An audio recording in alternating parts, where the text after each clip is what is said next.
Welcome to the Seahawkers podcast with your hosts, Adam Emmert. What are we going to do about emoji-shaped floor pillows, especially the poop emoji? This is out of control. And Brandon Schultz. Seahawks fans should not call that a Fail Mary game. We won. How is that a fail? Go Hawks! Welcome to the Seahawkers podcast. I'm Brandon Schultz of the Military Seahawkers. Joining me, good buddy, Mr. Adam Emmert. Good to be with you here today, Brandon, on a quintessentially rainy Washington day here in Chehalis. So I'm holed up in my hotel room, so it's great to talk to you and some folks from the other side of the pond. Yes, joining us, UK Seahawkers, Ross Bell and Adam Nathan. Hello. How you doing, guys? Good to speak to you again. And we are coming at you after a Seahawks win. Russell Wilson continues his undefeated streak at home, getting the win over the Detroit Lions 26-6. Never really a doubt, especially when we saw as many passes being dropped by the Lions on third down this game. Mr. Emmert, your thoughts early on this game? Well, early on in this game, it was kind of just a sigh of relief for the most part for me, because basically, if the Lions receivers could, catch anything more than a cold, that whole game could have been very different out of the gate. And I think we dodged some bullets early in that game. And those were kind of my initial impressions. But also then, Thomas Rawls started to get on track, and man, that felt good. The offensive line moving guys out of the way, getting the running game going. Ross, good to see the return of what feels like we remember Seahawks football being, right? This is Seahawks football, yeah. A dominating offensive line for the most part, in the run game especially. And yeah, Thomas Rawls, 161 yards. Lovely. 161 yards. He's able to get in the end zone. And then I think the other guys we have to mention, the receivers. I mean, Doug Baldwin doing his normal Doug Baldwin things, but Paul Richardson looking like Odell Beckham out there with all his circus catches. Mr. Nathan, what were your thoughts on the receiving game this week? It was brilliant to watch. I have no idea how he hauled that first one in, but then even the other two sort of showreel catches, it was like he was channeling his inner Chris Matthews in a big playoff spot. And what could be better than that for a Seahawk fan? Well, what would be better than that would be as if Paul Richardson could do it for more than one game. That'd be really cool. That's also very true. And I'm not holding any breath for anything other from him. But if we get one good game from him out of a career, then it's better than no good games, I guess.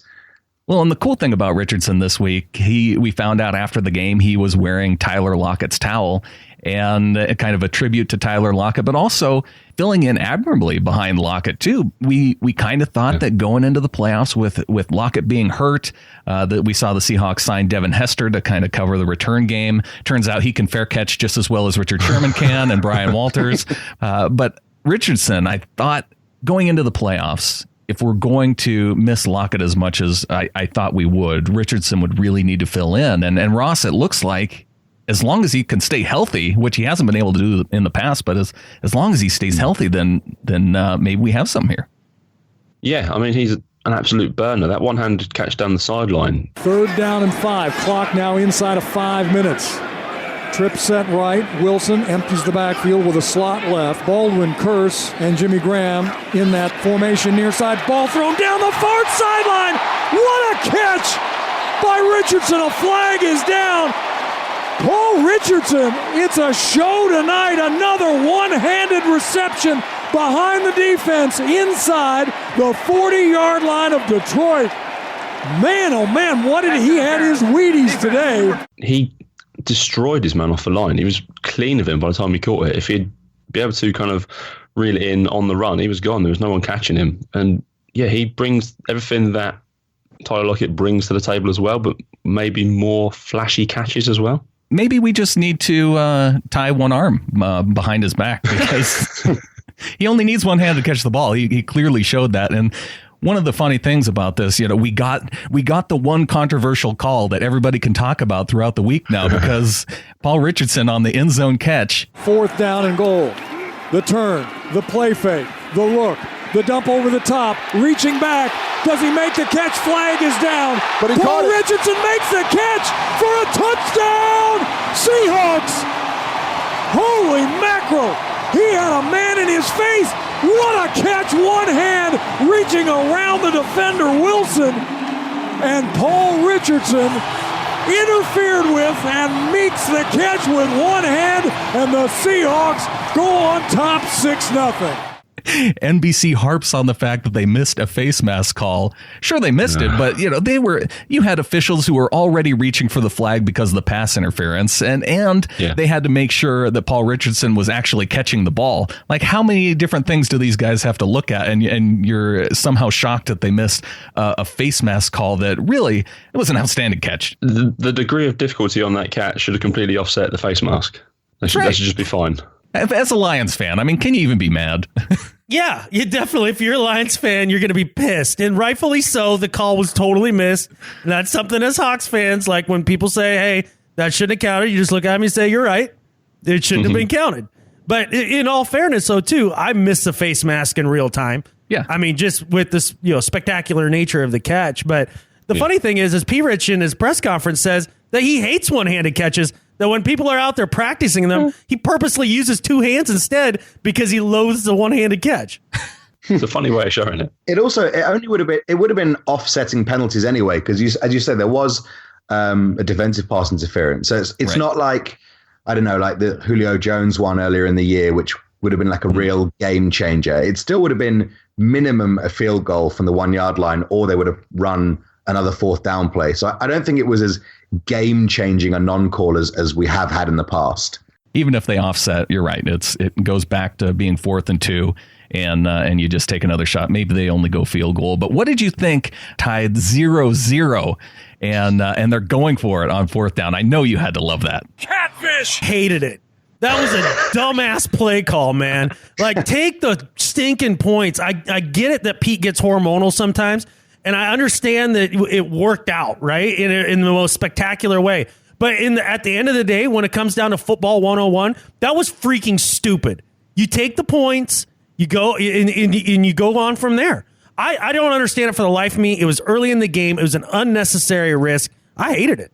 Ross, Adam, either of you guys like that call? I'm not a big fan of chasing points ever in the first half. I think we tried against Arizona, and you think when you're 14 points down, we need a touchdown or we can't get back into the game. But same as the Carolina game in the divisional round last year, if Hauschka had made a couple of field goals, or if we'd taken a couple of field goals early in the first half, we would have been in a pretty favorable position coming down the stretch. So I actually agree with the other Adam that, I don't really like chasing points ever in the first half, to be honest. Man, am I the only guy that liked that call? No, I like it. I like the ballsy decision to go for it, because especially after the third down play where Russell almost got sacked and ended up throwing it away, to just go back to that knowing that the chances are you're going to get sacked. So you like the idea of going back to throwing the ball near the goal line on 4th and 2? I mean, I don't know. I mean, is the trauma not real for you, Ross? Have you totally gotten over it? Like, because you and Darrell Bevel seem to give zero craps if we just keep hucking it up around the end zone, in critical moments. Ross lives in a place in the UK with a very lazy, slow pace of life. So he's very melancholy, very chilled out as a guy. I don't think he feels stressed particularly. So that's probably why his emotional levels weren't imbalanced by something like that, which seems to be with us. See, to me, I liked it early on in the game because you're 0-0. You have it on the 2 yard line. And your defense has been playing pretty well to that point. And your defense has been the beneficiary of drops at that point. They were the beneficiary of drops, but if they can't go 40 yards down the field without dropping the ball and having to leave the field, what makes you think they're going to be able to go 98 yards at that point without having a similar amount of drops?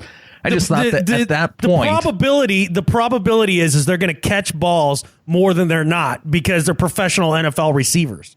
I just like the fact we got a touchdown early, got it on the board, and continue to make that team one-dimensional even more than they already are. Yeah, definitely.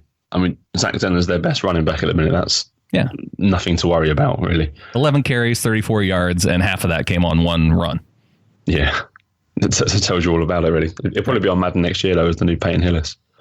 And you thought that Golden Tate was going to have, this big FU game coming into this game.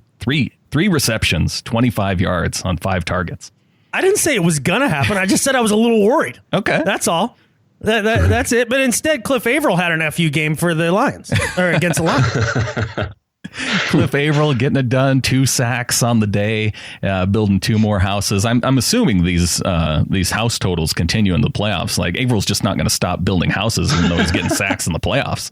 So they're more like luxury homes if they're playoff sacks. So they're like it's an upgraded home. You get granite countertops and stuff. I hope so, or at least plumbing. Yeah, indoor plumbing, exactly. Tate looked afraid to go near the middle of the field. The one time he did, I think Bobby Wagner absolutely blew him up when he caught a ball. Yeah, that was super fun. I really enjoyed Bobby Wagner just laying him out. Yeah, Bobby Wagner on the day, 10 tackles, 1.5 tackles for a loss. Another huge game for him. What do you guys think? Now, you've heard him being discussed as a potential defensive MVP. What do we think of overall MVP? Has his name even come up because if you're in the category of best defensive players, you should be also in the category of overall MVP. Have we heard him being talked about? Says the same guy that did not want J.J. Watt to win the MVP a couple years ago. This is exactly it, Brandon. I mean, he plays on defense. So no, he's not in the discussion at all. And he won't be. And my question is because this year there really was no clear candidate. You hear a lot of people saying, oh, well, I voted for Collinswoth said he voted for Brady. You have people out there who said they voted for Matt Ryan. David Johnson's a candidate and even Ezekiel Elliott. And I feel like when there's just no offensive standout, especially among quarterbacks, you really should consider guys on defense. Well, Wagner didn't he get one vote a couple of years back? Yeah, Tony Dungy voted for him a couple of years back. Yep. And he's had a much better season this year. He set records this year for tackles and things of that like for a linebacker. So you never know. Maybe Dungy's got another vote for him this year. Well, maybe he'll get at least one. To me, that was an easy vote. I don't know why everybody's wringing their hands. The MVP is Tom Brady, and it's not even close. Yeah. Falcons fans went absolutely. Matt Ryan stinks.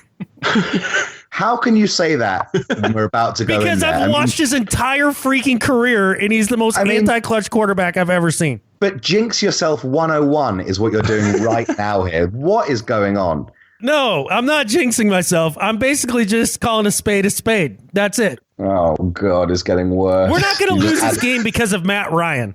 If we lose this game, it will not be because of Matt Ryan. It'll be because of Vic Beasley and company. That's what'll happen. Cut him off. Cut him off. All right, we're going to get into initial impressions with the Falcons. Let's finish up talking about this Seahawks-Detroit game.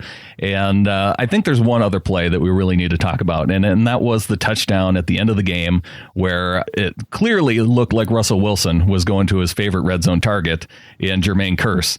And instead, the ball is snatched out of the air by Doug Baldwin. Russell awaits the snap. He gets it from Britt. He's going to throw it to the end zone. Got a man! It is caught! For a touchdown, Seahawks! Doug Baldwin and Kearse were running side by side, but it's Doug Baldwin who reaches up and makes the catch. Man, oh man, these receivers are having a game today. Doug Baldwin, holy cow. He takes Jermaine Kearse's touchdown pass away. I'm curious how much Mr. Nathan took joy in that. Well, I normally do the Cliff Averill plus Michael Bennett dance for a touchdown. And this time I went the full 4 pumps to see it taken away from Jermaine Kearse, because that's really one to celebrate. Man, if 3 pumps is making a baby, what are you doing with 4 pumps? Ooh, you don't want to know. Spraying and praying, dude. That's what you're doing. Absolutely. Absolutely. Kearse didn't even celebrate, did he? He seemed to just strop off from what I saw. Yeah, he was probably a little upset at that point, but I was happy to hear Doug Baldwin in the post-game press conference. Did you that pass? Did you know you were taken away from Jermaine, or who was that to? Or? Yeah, it was to Jermaine. I feel terrible about it, but I mean, you guys laugh, but we work really, really hard, and every opportunity, every target is few and far between, and I wasn't where I was supposed to be. And, fortunately enough, it worked out for us in terms of the touchdown, but I took away a touchdown from my brother, and I feel terrible about it. Very contrite. Yes. Yeah. He felt bad that he did that, but Russell Wilson seemed to care less. Obviously, it was a touchdown either way. But yeah, because on his stat line, it still looks good. Yeah, he doesn't care. But that's Jermaine Kearse's whole point of being on the roster is he scores touchdowns in the playoffs. Yeah, like that's it. He catches that, and then people like Mr. Nathan forget about half the stuff that he did throughout the season.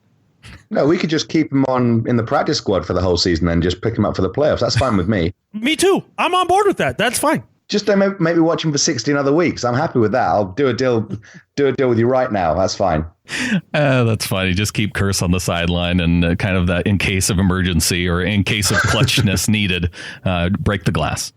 Yeah, he can be our sort of Sam Darnold red shirt freshman equivalent until you need him come down the end. I have to say, I think Matt Stafford, going into this game, I was skeptical that he would be affected by his finger being that much of an issue. But we saw it just as far as his expressions after some of his throws. It was clearly impacting him. There was a run, I think it was in the third quarter, where he just missed 3 or 4 throws, one after another, just nowhere near receivers and closer to our defensive backs. I've not seen Stafford play like that since, his first couple of years in the league, really. Yeah, he looked like the chucker that we have normally come to be accustomed to throughout his career. But yeah, it definitely affected him. I think the other thing is the receivers not being able to catch a ball. I mean, I think that affected him too. Yeah. I mean, that does rattle your confidence early when you're trying to build momentum and get going. Really, if you're going to ask me who the MVP of the game is, I'm going to say it's the Lions wide receivers. Like, they really did change the tide of that game early. Well, I would have to give it to Thomas Rawls because I was furious on the second drive of the game. They had a moment where it was, I want to say, on first down, they hand it to Rawls and they get 8 yards. Then it's 2nd and 2. Then they decide to throw it. Russell gets sacked. Then they have to throw it because it's, 3rd down and 8 or 3rd down and 9. Russell gets sacked again. And I'm thinking, if we're running the ball so stinking well, why don't we actually continue to run the ball? And then on the following drive, it's incredible looking at the play-by-play because 1st and 10, Thomas Rawls, 12 yards. 1st and 10 again, Thomas Rawls, 9 yards. Then they give it to Rawls again, no gain. And then this was Adam Emmert's favorite play when they, on 3rd and 1, they try and do the fullback dive again. And nobody saw that coming. No. Only every Seahawks fan and every Detroit Lions coach that actually watched tape. But they happen to get the ball on 4th and 1. They give it back to Rawls. 1st and 10, they go Rawls again for 4 yards. Then Rawls for 10 yards. Then Rawls for another 4. And I'm trying to find and then finally on 3rd and 3, Russell Wilson, that's where Jermaine Kearse gets his first catch of the game, an actual catch inside the red zone for Jermaine Kearse. Sure. And then they finish off the drive, another run by Rawls, and then that was the drive where Paul Richardson scores the touchdown. But it just, finally you saw an entire drive where they were just dedicated to running the football. And it was almost like Pete Carroll said, it turned to Darrell Bevell and said, you are not passing it for, just hand off for 10 straight plays. I don't care. Let's see what this team can do on the run. I think Adam said on our podcast this week that it seems like Bevell has been calling plays to just call even amounts of each play, like pass, run, pass, run, pass, run. Mm-hmm. That's not how we play football. This is how we play football. Just give it to your running back 10 times in a row. Yeah, I think it's been tough on Bev too in a lot of games because, short of this game, you've seen them hand the ball off and Thomas Rawls has hit 3 yards in the backfield, or Russ even aborts the handoff, just so Thomas Rawls doesn't get killed. And so the run game doesn't even work at all from the start. In fact, you're putting yourself in bigger holes when Russ has been a little more effective throwing the football in those occasions.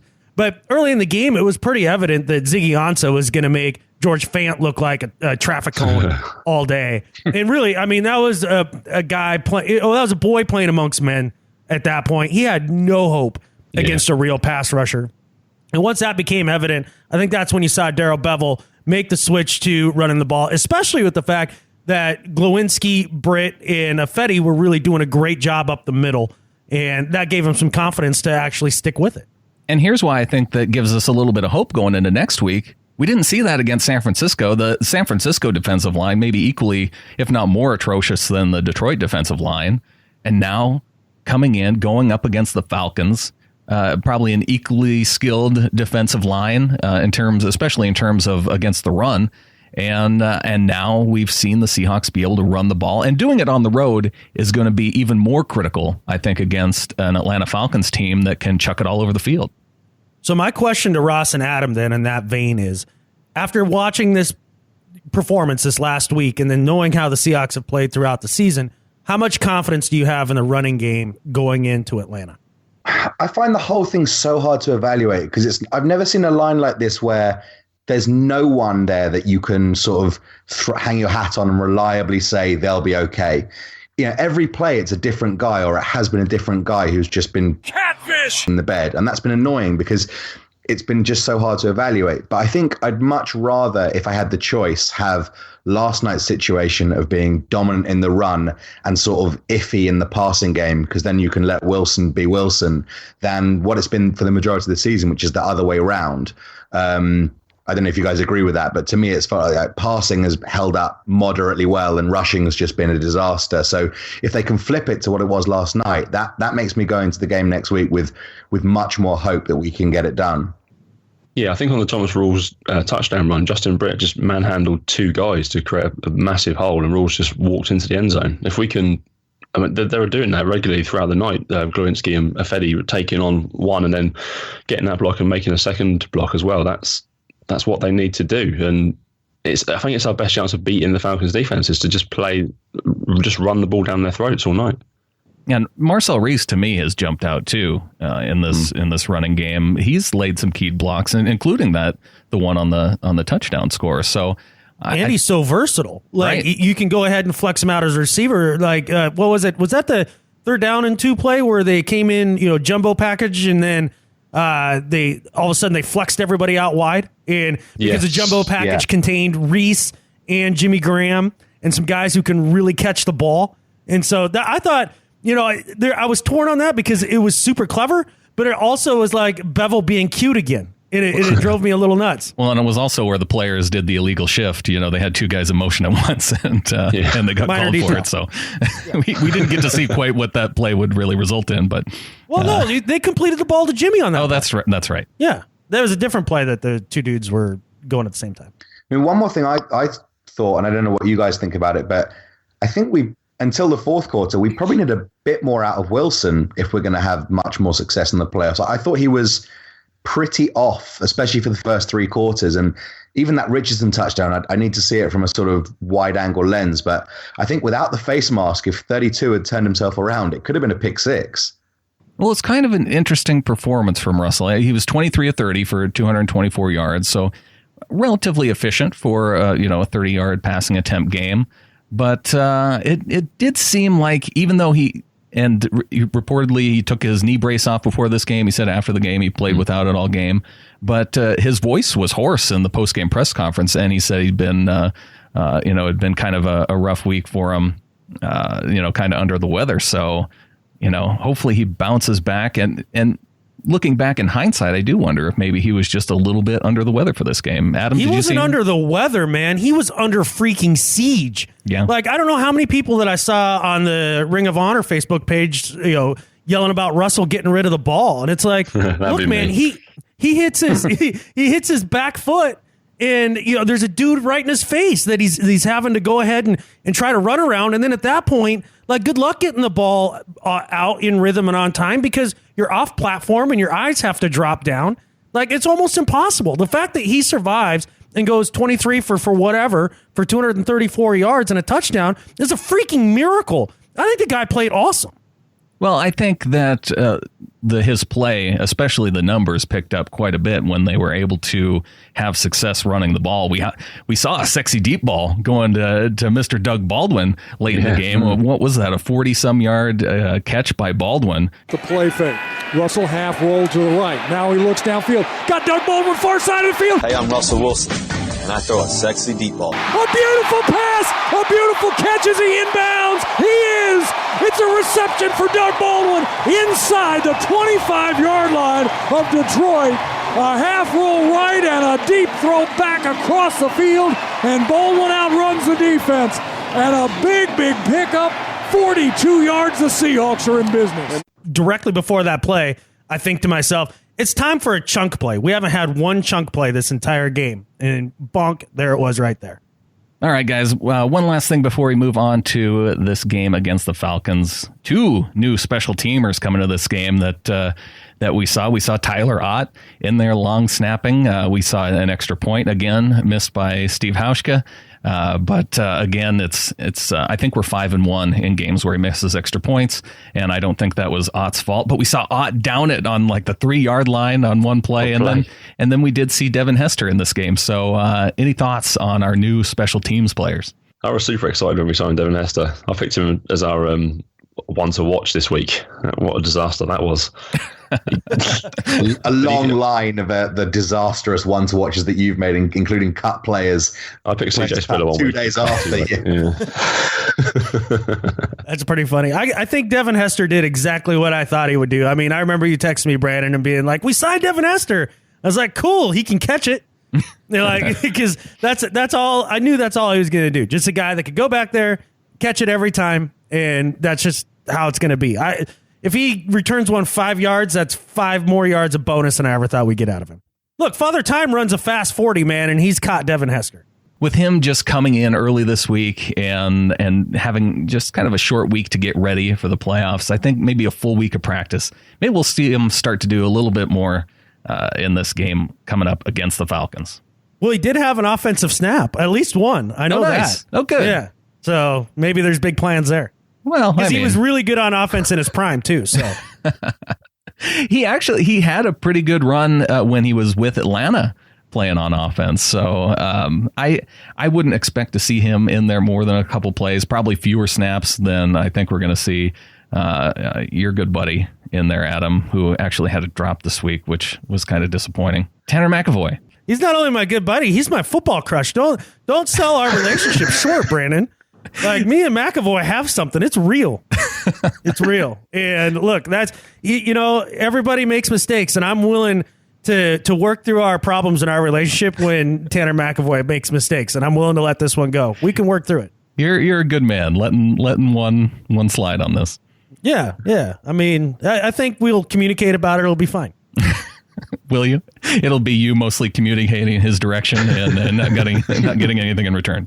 Yeah, like every other relationship in my life. Why would this one be any different?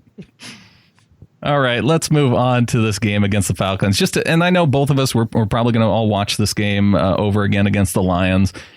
Take a look at the Falcons a little more closely coming up this week, especially, on our show and you guys on your UK Seahawkers podcast, the Pedestrian podcast.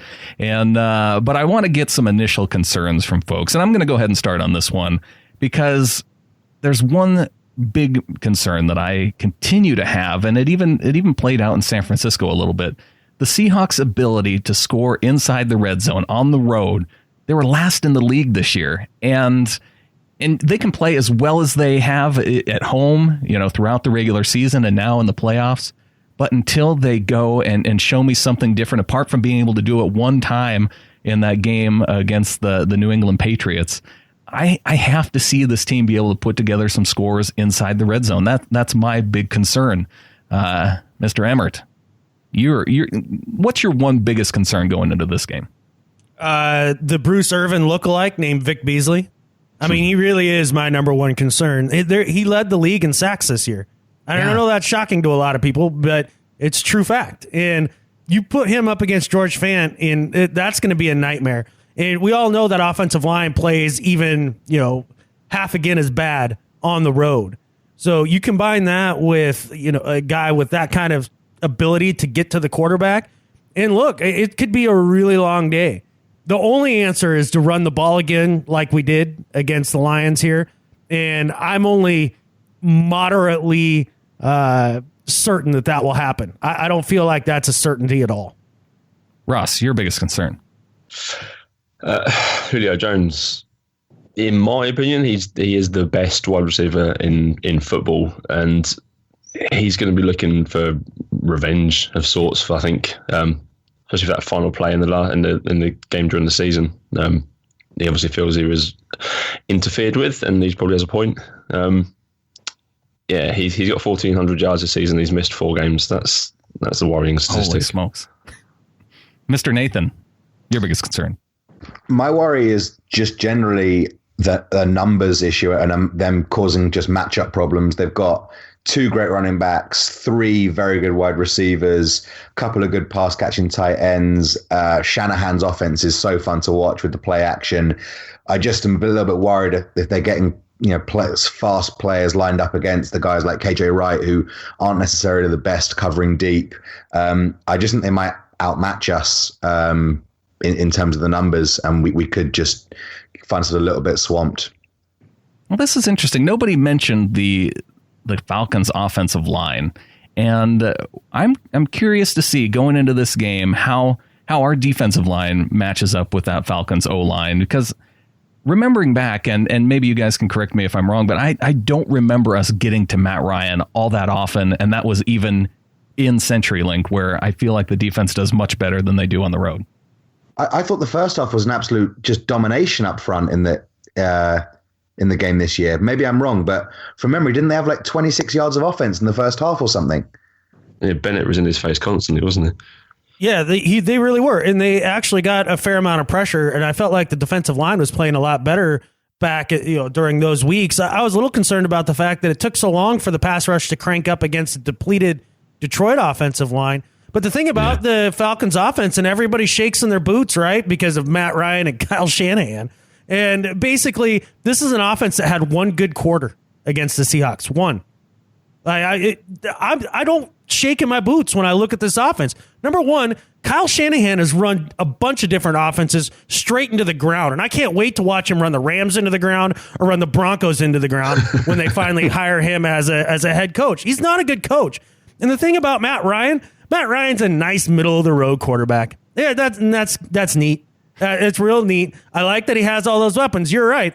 But Matt Ryan's not even close to an MVP caliber type player. This offense does not scare me. What scares me is the idea that our offense may never get going in this game on the road because of the offensive line, giving Matt Ryan 1,000 possessions that he can score maybe 4 times on. And that's when it gets really ugly for the Seahawks. Actually, you made a really good point there about the Falcons game. Yes, one bad quarter, 21 points in that third quarter against the Falcons, and that's what allowed them to get back into the game. They were leading, 24-17 at one point, and then the Seahawks able to come back in that fourth quarter, score 9 points, right, and get the 26-24 win. So, well, you mentioned the idea of a Julio Jones revenge game because of that call. Don't you think Richard Sherman might be out for revenge, considering that Julio Jones fouled him earlier in that play, pushed off right off the snap of the ball? We got the best shutdown corner in the game to put on Julio Jones, and they can play to a relative draw. There's no doubt about that. Yeah. And it's just everybody else at that point. And look, as long as Deshaun Shedd does his job and Jeremy Lane does his job, and Bobby Wagner continues to cover out of the backfield against running backs and that sort of thing, we'll be just fine against this offense. It's just that Jeremy Lane matchup.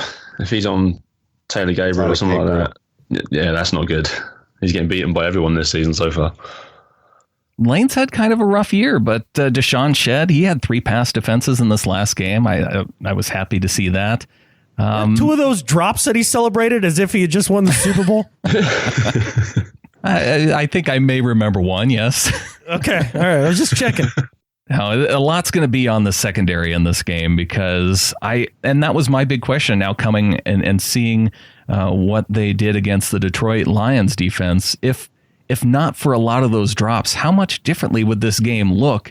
And I don't think I count on Atlanta Falcons to receivers to drop the ball as many times as Lions receivers did.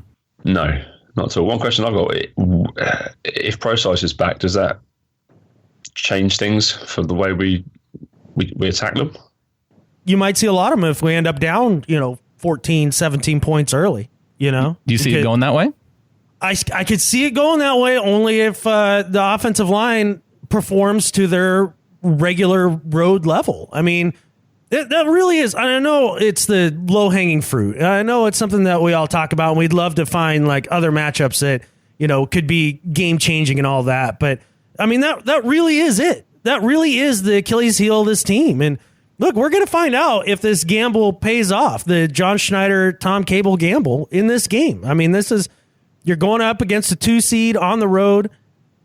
This is it. You're going to know whether or not these guys can swim or whether we're going to sink. I've been pretty pro Bevel quite a lot for the last few weeks, just because I think when the line's held up, most of the plays have been fairly positive. But one thing I do take a bit of umbrage with is I feel that sometimes he's almost put too much on the line on the road. And if they know they're going to get beaten, I think we probably could have used the screens game a lot more. Short, quick passes to Graham, two-step drops, just get the ball out. And especially in Atlanta, we're going to want long drives because, as you say, we're not going to want Matt Ryan to have the ball 15 times in the game because that's not going to help us. So I think with process, if there is sort of the way to make it almost a 7-on-7 game and take the line out of the equation, I think that's probably the best we can hope for on offense. Adam, it's an interesting point as far as the way this team starts on the road, because you go back every single Pete Carroll team since he's been here, even going back to the first road playoff game against the Chicago Bears. They were down in that game right off the bat, 21-0 going into halftime of that game. And then, back on the road, even the Redskins game that they won going on the road, they were down 14-0 in the first quarter. Then the Falcons game, of course, we remember that being down 20-0 right before halftime. And then it wasn't until the Vikings game where it was fewer than 10 points, but the Vikings had a 9-0 lead in that cold weather for the longest time. And then, of course, we remember the Panthers game where they were down 31-0. So this team on the road, ever since in the entire Pete Carroll era, they've been at a deficit going into the fourth quarter on the road. Yeah, I mean, it's definitely part of their MO is to struggle early in games. They're a slow starting group for whatever reason. They start the season slow. They start, playoff games slow on the road. Like, it's just part of their MO. And it's something that they have shown they can overcome more often than not. But, boy, it'd be really cool to win the game in the first, second, third, and fourth quarter.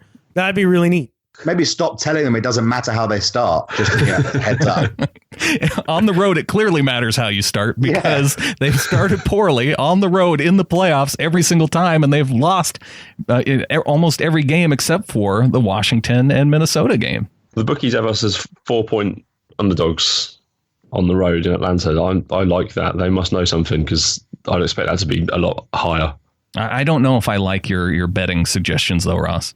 See, to me, if you were to ask me to predict that line, I'd have predicted 3 points. You get your token 3-point home field advantage point spread. That's what I would have thought, because I do feel like these teams are pretty equally matched in a lot of ways when you look at strengths and weaknesses overall, and especially being in Atlanta. Yeah, 3 points seems about right. 4 seems a little high.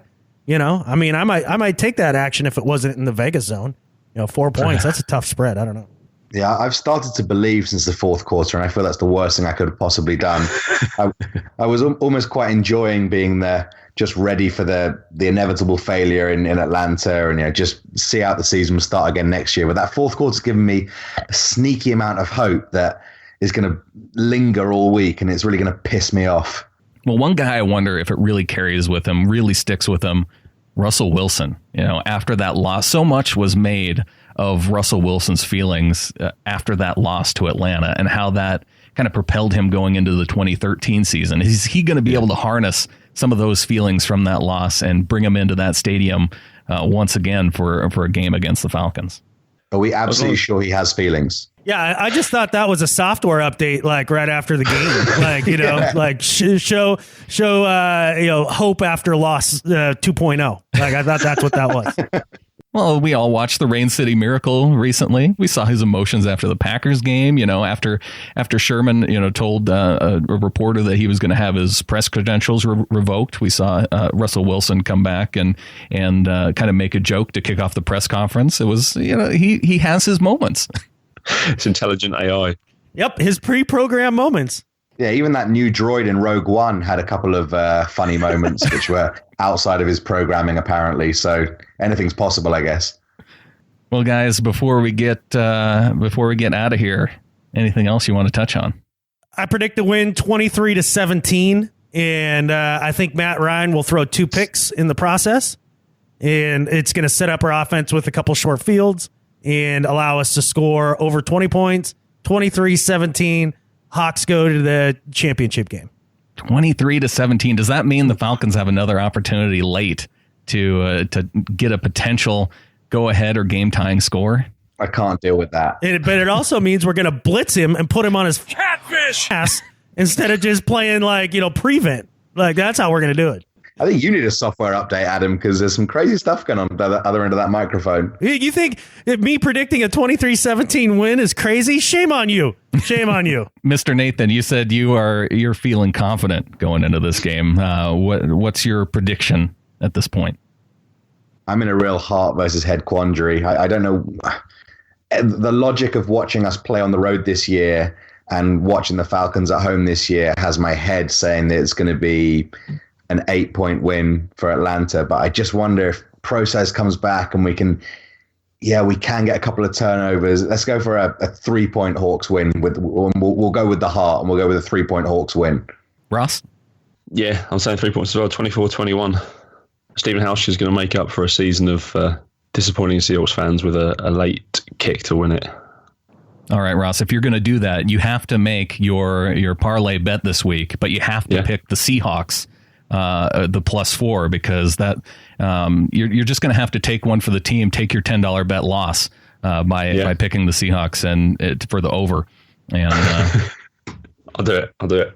Because it feels like a field goal win type game to me too, and not a lot of times on the road this year, apart from the Packers, and where they've had to go up against a really good team on the road, where I think guys, in that game against New England, they all had a reason to come together in that game to get that win against the Patriots. And I feel like they can harness that same type of feeling to go on the road in Atlanta and have that same type of game where everybody is ultra focused on getting the win, and potentially once they get that win, we could be rooting for whoever's playing the Cowboys to beat Dallas and potentially have the Seahawks back in Seattle for an NFC Championship game. I think it's more likely than not. I'm already rooting for whoever's playing the Cowboys. That'll be an easy route to root for whoever plays the Cowboys, whether that'll be the Giants or the Packers, as we record this right as the Steelers and Dolphins finish up.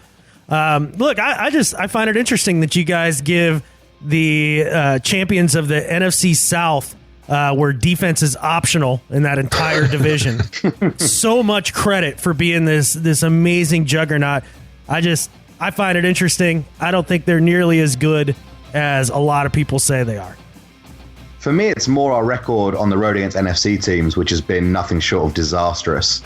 And I guess it's whether, I think I've got some hangover of that. Games like Tampa, New Orleans, which, same division, and we really stunk the place out. And I guess it's whether we can overcome that. But, it's a stupid man that doubts the Seahawks when it comes to crunch time, because if anyone deserves our faith, it's certainly this group of players. Big thanks to Ross Bell and Adam Nathan for coming on this week's show. Make sure you always tune into the Pedestrian podcast, the UK Seahawkers podcast, each week for your Seahawks news there. And Adam Emmert and I will be back later this week as we continue to look over this game against the Detroit Lions and look ahead to the Atlanta Falcons. Update you on any news coming up this week. Get to your emails. If you have some questions, send us some email. GoHawks@SeahawkersPodcast.com. And we'll be getting into our Do Better and Better at Life later this week as well. And with that, there's only one thing left to say. Go Hawks. Go Hawks. Go Hawks.